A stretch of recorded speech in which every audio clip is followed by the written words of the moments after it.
सन्चै हुनुहुन्छ? को बिसन्चो हुनुहुन्छ? आज हामी जो बिसन्चो हुनुहुन्छ उहाँहरूको लागि पनि प्रार्थना गर्नेछौँ। हालेलुया। साँच्चै नै हामी आनन्दित छौँ। को छौँ आनन्दित? आज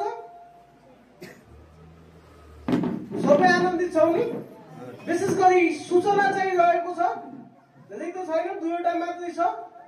अब यो तीनवटा भनौँ, एउटा सूचना त अब नभनौँ भन्ने हो, तैपनि भनिहालौँ होइन। के सूचना चाहिँ छ नभनौँ भन्ने? कसको मनमा चाहिँ थाहा छ? एउटा सूचना चाहिँ नभनौँ भन्ने हो। हाम्रो मण्डलीमा कतिजना सदस्य हुनुहुन्छ टोटल? हजुर 36। सायद एकजना मात्रै नहोला कि वर्षभरि धेरै पनि होइन। हामीले होइन सदस्यता वर्षको 2500 रुपियाँ एउटा चर्चको लागि चाहिँ तपाईँले प्रभुको राज्यको लागि दिनुहोस् भनेर रिक्वेस्ट गरेको यो 6औं महिना पनि सिद्धिन लाग्यो। सायद एकजना पनि नहोला पूर्ण वर्षभरिको भरेको। एकजनाले भन्नुभएको छ 9 महिनाको, एकजनाले भन्नुभएको छ 6 महिनाको होइन, 3 महिनाको, 4 महिनाको। कतिपय त तपाईँले सदस्यता पनि लिनु भएको छैन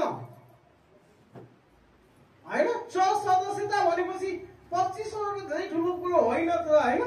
म चाहिँ तपाईँलाई नम्र निवेदन गर्न चाहन्छु कि प्रभुको महिमाको लागि र परमेश्वरको राज्यको लागि होइन। हामी हाम्रो नेपालीमा भन्नुपर्दा अहिले हामीले चर्च कहाँ चलाइरहेका छौँ? कसैको गोठमा चलाइरहेका छौँ। प्रार्थना गर्नुहोस् एकदम बेस्ट हलको लागि कि तपाईँहरू मैले मुट्ठी खोले भने तपाईँहरू मैले चाहिँ महिनामा धेरै पनि होइन 200 रुपियाँ मात्र चर्च सदस्यताको लागि भनेको छ, त्यो चाहिँ गरिदियो भने होइन अनि प्रभुको महिमा हुनेछ भनेर म रिक्वेस्ट गर्न चाहन्छु। सूचना चाहिँ त्यो छोडेर अरू सूचना चाहिँ तपाईँहरूले कोले चाहिँ क्यामेराको लागि प्रार्थना गर्नुभएको छ होइन, क्यामेराको लागि प्रार्थना गर्नु होला। अनि अर्को चाहिँ सूचना, विशेष सूचना छ। अर्को महिना 6 तारिक चाहिँ पास्टर दानियल आउँदै हुनुहुन्छ अनि सम्पूर्णले चाहिँ आफ्नो छर छिमेकलाई अनि उहाँले लामो समयदेखि इन्डियामा सेवाकाई गर्नुभएको छ अनि उहाँले थुप्रै ठाउँमा चाहिँ उहाँले घुम्नु भएको छ, भिजिट गर्नु भएको छ होइन। अनि उहाँले धेरैचोटि रिक्वेस्ट गर्नुभयो कि म आउँछु भनेर। ल हुन्छ, प्रभुलाई महिमा भएकोस्। अनि सम्पूर्णले नबिर्सिकन होइन तपाईँले प्रार्थना गर्नुहोस् कि 6 तारिकको दिन म सहित प्रभुको वचनलाई चाहिँ के त सुन्न सकु र अनि आफ्नो जीवनमा चाहिँ के गर्न सकु, परिवर्तन गर्न सकु। हालेलुया। अनि अरू केही सूचना त छैन जस्तो लाग्छ मलाई।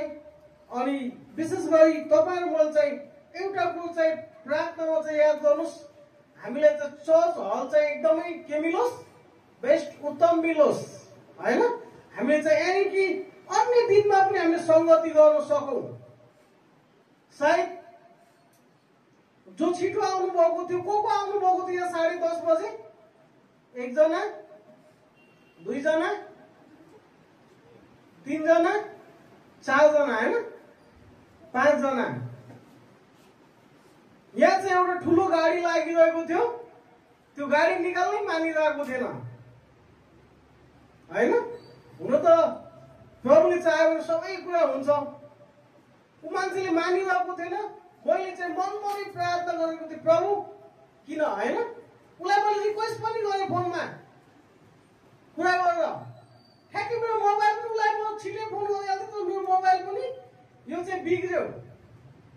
मोबाइल बिग्रेर पनि के त अनै भइरहेको छैन। अनि त्यसपछि मैले उसलाई फोन गएर दिएन, माथि फोन गर्दा भन्दा उसले दिनै यो साउले यहाँको होइन। त्यो प्रब्लम महिमा भएको त हामीलाई फ्रीमा दिइरहेको छ दिन त यो ठाउँ होइन। हामीलाई फ्रीमा पनि चाहिएन भनेको मैले उसलाई होइन, म फ्रीमै दिन्छु भनिरहेको त सतावट चाहिँ आइरहेको छ यो ठाउँको लागि होइन। के हुनु पर्यो त एउटा चर्च लाग्ने ठाउँ चाहिँ के कस्तो हुनु पर्यो त, आनन्दित हुनु पर्यो होइन। अनि प्रभुको राज्यमा चाहिँ हामी विश्वासी भएको छौँ, विश्वासी त हौ, तर चर्चको लागि चाहिँ के त बोझ उठाउन पनि तयार हौ। तर हाम्रो मण्डलीमा चाहिँ चर्चमा बोझ उठाउने मान्छेहरू चाहिँ कम छ।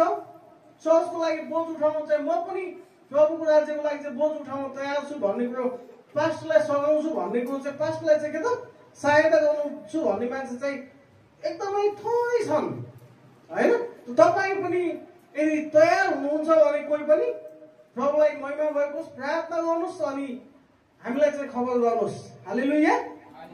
हामी कुनै पनि सहयोग बिना नै हामीले चलिरहेका छौँ, कुनै संस्थाको सपोर्ट होइन होइन।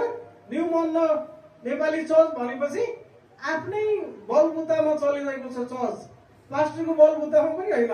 हालेलुया। पास्टरले एक्लैले के गर्न सक्छ होइन। तर यहाँ अहिले थुप्रै झुटो शिक्षाहरू र मण्डलीहरू चाहिँ के त बिगबिगी छ। तपाईँ मैले बुझ्नु परेको कुरा थुप्रै छ। त्यो वचन बोल्नुभन्दा अगाडि म छोटो एउटा एकदमै सूचना तपाईँ मैले बुझ्नु परेको चाहिँ के त भने, जब कुनै पनि मण्डलीमा कुनै पनि चर्चमा तपाईँ मैले बुझ्नु परेको कुरा के हो त भने, यदि तपाईँ मैले विश्वासीलाई चाहिँ के त प्रभुको राज्यमा चाहिँ डोर्याउन आवश्यक छ। पुरानो विश्वासीले नयाँ विश्वासीलाई चाहिँ लिडरलाई चाहिँ के त पास्टरले डोर्याउन आवश्यक छ।